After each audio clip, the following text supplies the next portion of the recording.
Our tale begins in the late 19th century with a visionary entrepreneur and Austrian immigrant named Leo Hirschfeld. Leo worked at a candy company called Stern and Saulberg. It was at this company that he invented the very popular gelatin dessert called Bromengelen. This dessert was sold by the company in a variety of flavors and had a dark-haired little girl as the mascot, named Tattling Tootsie, inspired by Leo's daughter's nickname, Tootsie. This gelatin dessert went on to be one of the company's best sellers, and Leo was promoted to oversee the candy production at Stern and Saulberg as a result. It was here he had the brilliant idea of making a candy using this popular gelatin. Now, you have to remember that this was a time when the candy landscape was vastly different than what we know it as today. With the lack of proper cooling, chocolate products couldn't be sold by vendors in the hotter months. Knowing this and hoping to capitalize on it, in 1896, Leo discovered that if he mixed the gelatin with sugar and flavorings and then cooked it on a low heat for a couple of hours, it would result in a candy that was light and chewy, way more porous than that of taffy. Hirschfeld named his creation the Tootsie Roll, again, the name is an homage to his daughter. Little did he know that this decision would be the first step toward creating an iconic brand and saving thousands of American lives in the decades that followed. The initial Tootsie Rolls were painstakingly handcrafted in a small New York shop.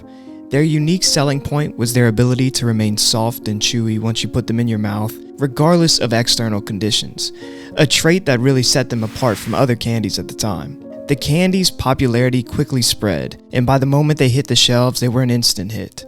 And by 1905, due to the candy's success, Hirschfeld established the Sweets Company of America, a precursor to the Tootsie Roll industries that we recognize today. The popularity of the Tootsie Roll saw a dramatic spike in 1931, when the Tootsie Pop debuted, blending the classic chewy Tootsie Roll center with a hard candy shell.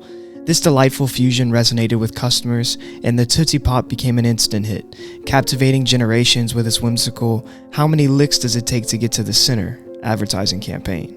How many licks does it take to get to the Tootsie Roll center of a Tootsie Pop? The world may never know. But it wasn't just the candy's taste that appealed to the masses. It was the role the Tootsie Roll played during World War II that gave them a permanent place in the minds and the stomachs of Americans. During the war, Tootsie Rolls were included in soldiers' rations due to their durability and resistance to extreme temperatures. These chewy companions provided not only a source of energy, but also a comforting taste of home for those far away on the front lines. This association with patriotism and support for the troops further endeared the Tootsie Roll to the hearts of Americans. But World War II wasn't the only war that the Tootsie Roll would play a part in. During the Korean War, the 1st Marine Division met an enemy at the Chosin Mountain Reservoir in sub-freezing temperatures. Out of ammunition and with busted fuel lines due to the Arctic temperatures, the Marines were sitting ducks. In an attempt to defend themselves, the Marines called in for 60mm mortar ammo under the code name Tootsie Roll. Tootsie Roll was not the official code name for the ammo, but rather for the brown tube that the mortar ammo came in. It resembled that of a Tootsie Roll, so it was often referred to as that name. The issue was the radio operator did not have a code sheet to tell him what Tootsie Roll was, but he knew the request was urgent, so he called in the order.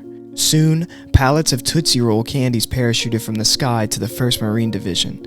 While they were not ammunition, this candy from the sky provided well-needed nourishment for the troops. They also learned they could use the warm Tootsie Rolls to plug bullet holes and busted fuel lines, sealing them as the Tootsie Rolls refroze and turned into more of an epoxy and allowing them to move to a safer position. Over 2 weeks of constant fighting, the 15,000-man division suffered 3,000 killed in action, 6,000 wounded, and thousands of severe frostbite cases. But they accomplished their goal and destroyed several Chinese divisions in the process. Many credited their survival to the Tootsie Roll. Without this candy, it is likely no one would have survived out of the 15,000 Marines. But those that did survive referred to themselves as the chosen few. As news spread about this event, the Tootsie Roll's cultural impact continued to grow throughout the decades. In the 1970s, another milestone for the Tootsie Roll was reached, as it found its way onto the big screen. The candy's cameo in various commercials and movies elevated its status to that of a pop culture icon. From there, the Tootsie Roll's influence only expanded. It became a familiar sight in candy aisles, Halloween trick-or-treat bags, and classroom celebrations.